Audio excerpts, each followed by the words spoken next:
बिस्मिल्लाहिर्रहमानिर्रहीम। अस्सलामु अलैकुम वरहमतुल्लाहि वबरकातुह।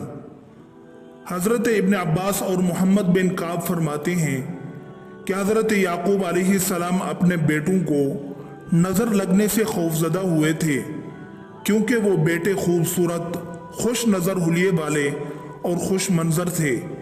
लिहाजा याकूब अलैहिस्सलाम इस बात से डरे कि कहीं लोग उनके बेटों को नजर बद के जरिए नुकसान न पहुंचाएं, क्योंकि नजर लगना हक है जो कि किसी माहिर घुड़सवार को उसके घोड़े से गिरा देती है।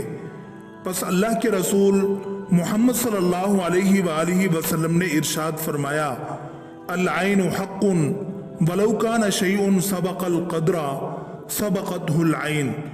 और नजर बद लगना हक है, और अगर तकदीर पर कोई हावी हो सकता तो यकीनन नजर बद हावी हो जाती। और अगर तुम लोगों को खुद को गुस्ल देने का कहा जाए तो गुस्ल दो। हजरत उम्मे सलमा रजी अल्लाह अन्हा से रिवायत है कि एक दफा रसूलुल्लाह सल्लल्लाहु अलैहि वसल्लम उनके घर तशरीफ लाए और उनके पास एक बच्ची भी थी जिसके चेहरे पर पीलाहट और कमजोरी थी। तो रसूलुल्लाह सल्लल्लाहु अलैहि वसल्लम ने इरशाद फरमाया, इस्तरक़ू लहा फ़इन्न बिहन नज़रा। इस पर दम करवाओ, क्योंकि इस पर नजर का असर है। जिसकी नजर लगती है वो हासिद होता है, लेकिन हर हासिद की नजर नहीं लगती। इसलिए जब हासिद हसद करते हैं तो हमें उनके शर से अल्लाह की पनाह तलब करने का हुक्म और तालीम दी गई है। बड़ों की निस्बत बच्चों पर नजर बद का असर जल्दी होता है। एक दफा रसूलुल्लाह सल्लल्लाहु अलैहि वसल्लम ने जाफर तैयार रजी अल्लाह अन्हु के बच्चों को देखा तो उन बच्चों की वालिदा अस्मा बिन्त उमैस रजी अल्लाह अन्हा से दरियाफ्त फरमाया, माली अरा अजसामा बनी आखी ज़ारिअतन तुसीबुहुमुल हाजा। क्या मामला है कि मैं अपने भाई की औलाद के जिस्म दुबले पतले देख रहा हूँ? क्या उन्हें कोई मुश्किल यानी भूख, बीमारी या तकलीफ वगैरह दरपेश है? अस्मा बिन्त उमैस रजी अल्लाह अन्हा ने अर्ज किया, ला वलाकिन्नल ऐनु तुस्रिउ इलैहिम। जी नहीं, लेकिन इन्हें बहुत जल्द नजर लग जाती है। तो रसूलुल्लाह सल्लल्लाहु अलैहि वसल्लम ने अस्मा रजी अल्लाह अन्हा की इस बात की तायीद फरमाते हुए इरशाद फरमाया, इन पर दम करो। हजरत अस्मा बिन्त उमैस रजी अल्लाह अन्हा का फरमान है कि मैंने रसूलुल्लाह सल्लल्लाहु अलैहि वसल्लम की खिदमत में दम के अल्फाज पेश किए तो उन्होंने इरशाद फरमाया, इन पर दम करो। दम से मुराद वो अल्फाज हैं जिनके जरिए अल्लाह ताला के हुजूर नजर बद, जादू, आसेब और बीमारी वगैरह से निजात और शिफा तलब की जाती है।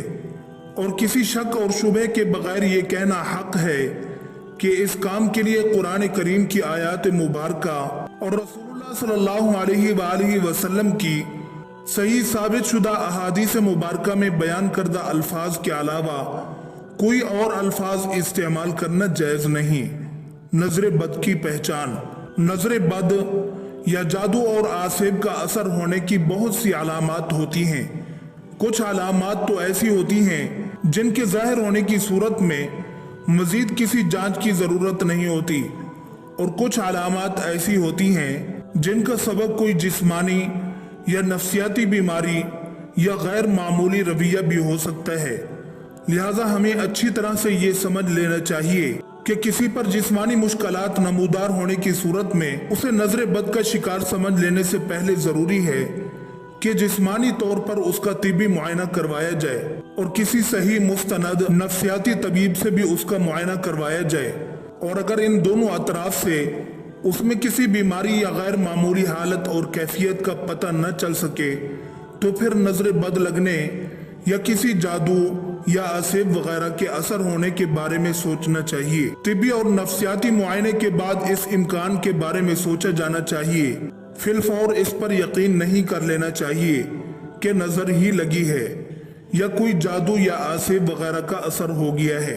जब नजर बद, जादू या आसेब वगैरह के असर अंदाज हो चुकने का या ऐसे किसी इम्कान का मालूम करना हो तो उसका बेहतरीन और तजर्बात से साबित शुदा तरीका ये है कि जिस शख्स के बारे में ऐसा कोई शक हो उस शख्स पर कुरान करीम की तिलावत की जाए, उन आयात की तिलावत जो सही अकीदे और अमल वाले उलमा के तजर्बात के मुताबिक और बिला शक व शुबा अल्लाह ताला की मशीयत से ऐसे मामलात में इलाज की तासीर रखने वाली होती हैं। जब इन आयात को मशकूक शख्स या मरीज शख्स के सामने तिलावत किया जाता है या बसा औकात जब उसके सामने कुरान करीम की तिलावत की जाती है तो उस पर दर्ज झैल अलामात ज़ाहिर होती हैं। नंबर 1, चेहरे पर पिलाहट ज़ाहिर होना। नंबर 2, सीने में घुटन का एहसास होना। नंबर 3, तिलावत सुनने के दौरान जिस्म के मुख्तलिफ हिस्सों में दर्द होना। नंबर 4, मामूल से ज़्यादा गर्मी महसूस होना। नंबर 5, पसीना आना, खास तौर पर कमर पर पसीने की कमी या ज्यादती से नज़र की शिद्दत का अंदाज़ा हो जाता है। नंबर 6, पहलू में दर्द महसूस होना। नंबर 7, बेचैनी की कैफियत हो जाना और इधर उधर देखते और मुतवज्जे होते रहना। नंबर 8, रोना या किसी सबब के बगैर और रोने की कैफियत के बगैर आंसू जारी हो जाना। नंबर 9, किसी वक्त ये हालत पास बैठे हुए लोगों पर भी जाहिर हो जाती है जो कि इलाज की गर्ज से नहीं बैठे होते। ऐसी सूरत में मुआलिज को उनकी तरफ भी तवज्जो करना पड़ती है, लेकिन देखने वालों पर उमूमन ये असर मरीज की हालत देखने या आयात शरीफा को समझने की वजह से जाहिर होता है। इससे ये नहीं समझा जाना चाहिए कि वो लोग भी किसी नजर बद, जादू या आसिफ वगैरह का शिकार हैं। नंबर 10, पहलुओं का फड़कना और जिस्म के मुख्तलिफ हिस्सों का बिला इरादा खुद ब खुद हरकत करना। फड़कने और हरकत की कैफियत, रफ्तार और अंदाज से भी इलाज करने वालों को नजर बद की कुव्वत का अंदाजा हो जाता है। नंबर 11, दिल डूबने की कैफियत वारिद होना। नंबर 12, पट्टों का अकड़ना, खिंचना और दर्द होना। नंबर 13, नींद, बेहोशी और बेहवासी महसूस होना और कोई भी काम करने की कुदरत न पाना। नंबर 14, पहलुओं में ठंडक का एहसास होना। नंबर 15, किसी तिब्बी और मादी सबब के बगैर जिस्म पर नीलाहट और सब्जी मैल धब्बों का जाहिर होना। नजर बद का इलाज नबी सल्लल्लाहु अलैहि वसल्लम वो दम जो जिब्राइल अलैहिस्सलाम ने रसूलुल्लाह सल्लल्लाहु अलैहि वसल्लम पर किया, बिस्मिल्लाहि अर्क़ीका वल्लाहु यशफ़ीका मिन कुल्लि दाइन फ़ीका मिन शर्रिन नफ़्फ़ासाति फ़िल उक़दी व मिन शर्रि हासिदिन इज़ा हसद।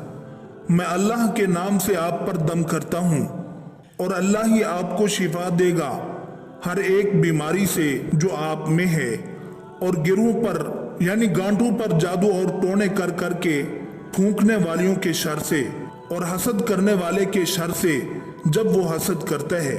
इसे मरीज पर 3 दफा पढ़ा जाए। वो दम जो रसूलुल्लाह सल्लल्लाहु अलैहि वसल्लम हर किस्म के मरीजों पर फरमाया करते थे, अमसिहिल बअस रब्बन नासी बियदिका शिफा ला काशिफा लहा इल्ला अंता। तकलीफ को मिटा दे ऐ लोगों के रब, शिफा देना सिर्फ तेरे ही हाथ में है। बीमारी तकलीफ वगैरह को दूर करने वाला तेरे सिवा और कोई